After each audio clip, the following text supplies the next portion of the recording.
yang Bapak sudah berikan, yakni pengertian terhadap kemerdekaan dan juga kemerdekaan Indonesia, kemerdekaan dan juga kemerdekaan Kristus Yesus Tuhan kita.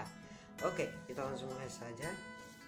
Pertama kita akan membahas tentang pengertian kemerdekaan. Pengertian kemerdekaan itu apa sih? Pasti banyak orang bingung. Daftar Petra bilang apa sih? Kemerdekaan itu kemerdekaan apa? Kemerdekaan apa? Oke, kemerdekaan saya akan memberikan pengertian. Kemerdekaan adalah suatu kondisi di mana suatu negara telah terbebas dari segala bentuk, ini pakai catatannya, bentuk penjajahan yang bertahun-tahun membuat penderitaan terhadap rakyat yang dijajah. Penderitaan itu hilang ketika suatu negara telah memproklamirkan kemerdekaannya. Jadi suatu negara itu dinyatakan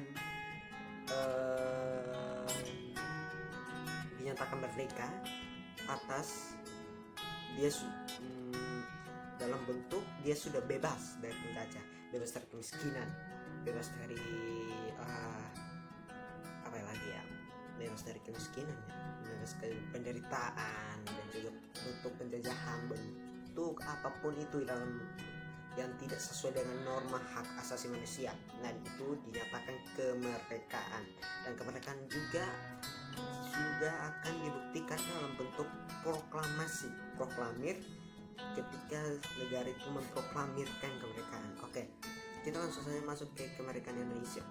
Nah, kemerdekaan Indonesia adalah pengumuman bahwa negara Indonesia telah merdeka dan lepas dari keterpurukan karena penjajahan yang ditunjukkan kepada seluruh rakyat dunia. Dan setelah proklamasi kemerdekaan negara Indonesia akan menyusun sistem pemerintahan negaranya serta memilih kepala negara atau pemerintahan beserta departemen negara tersebut. Jadi setelah negara Indonesia bebas dari penjajah tahun 17 Agustus 1945, nah setelah itu Indonesia langsung menyusun departemen kepala negara agar negara ini bisa dinyatakan merdeka gitu, atau dinyatakan dalam suatu sistem tatanan dunia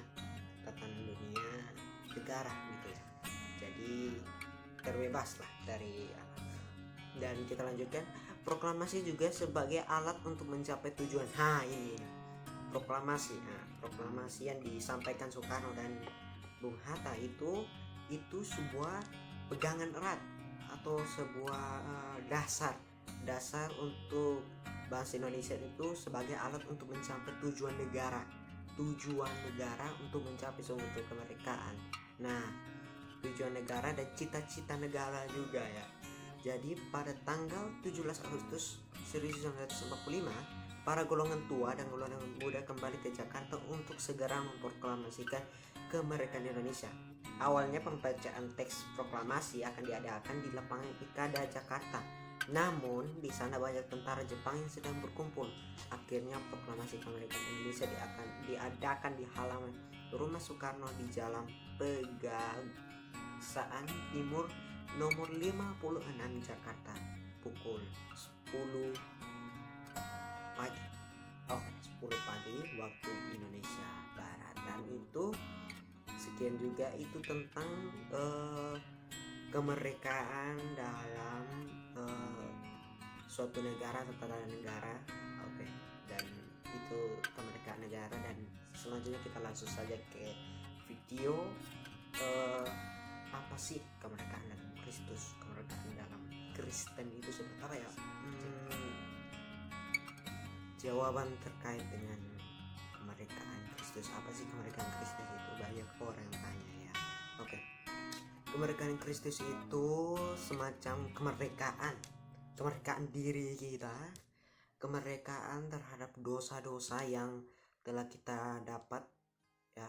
Kemerdekaan dalam Kristus itu seperti terbebas dari dosa, terbebas dari nafsu, berzina, pokoknya tuduhan membunuh lagi, seperti tindakan kejahatan, pembunuhan. Dan itu terbukti di Galatia 5 ayat 1 dan 13. Nah, saya akan membacakannya.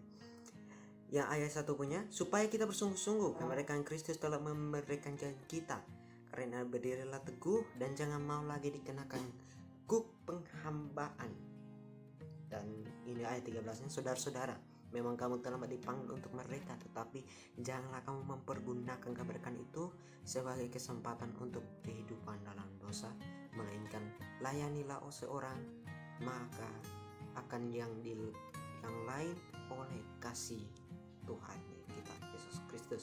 Nah, Galatia ini ditulis oleh Paulus untuk jemaat-jemaat yang ada di Galilea.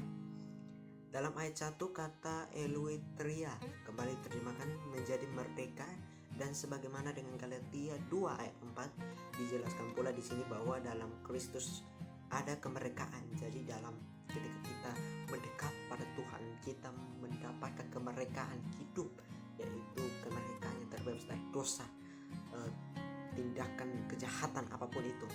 Dan Kristus yang memberikan kita, Kristus telah mengenyahkan kita dari penghambaan. Jadi Tuhan kita Yesus Kristus ini yang menyelamatkan kita, yang memerdekakan kita, memberikan keselamatan bagi kita terhadap dosa apapun itu.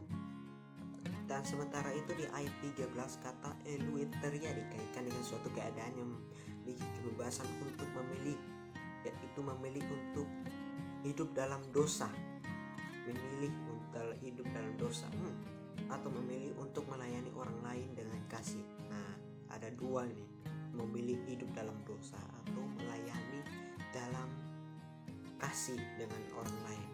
Konsep memilih hidup dalam dosa memang terdengar sangat bertentangan dengan konsep keselamatan. Namun mungkin sekali di bagian ini Paulus ingin melukiskan bahwa di dalam keadaan kita yang sudah merdeka, dalam keadaan kita yang sudah selamat gitu ya, kemerdekaan, walaupun kita sudah merdeka, kita masih memiliki kemungkinan untuk hidup dalam dosa.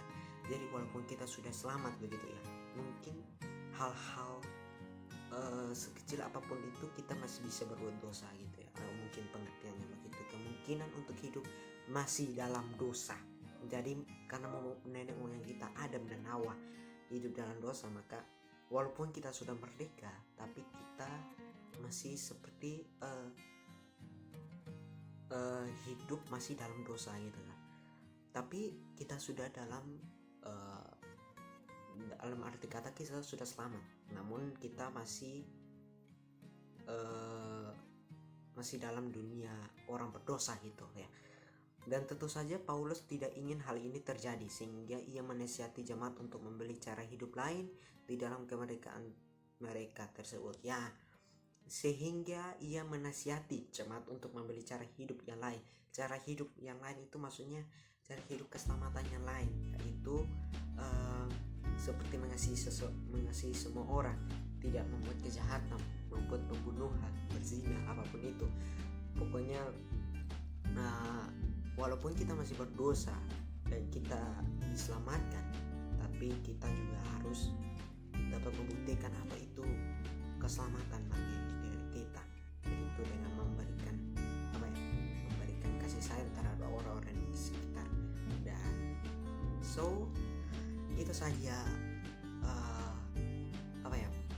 pengertian tentang kemerdekaan dalam Kristus dan kemerdekaan dalam negeri. Dan terima kasih. Shalom.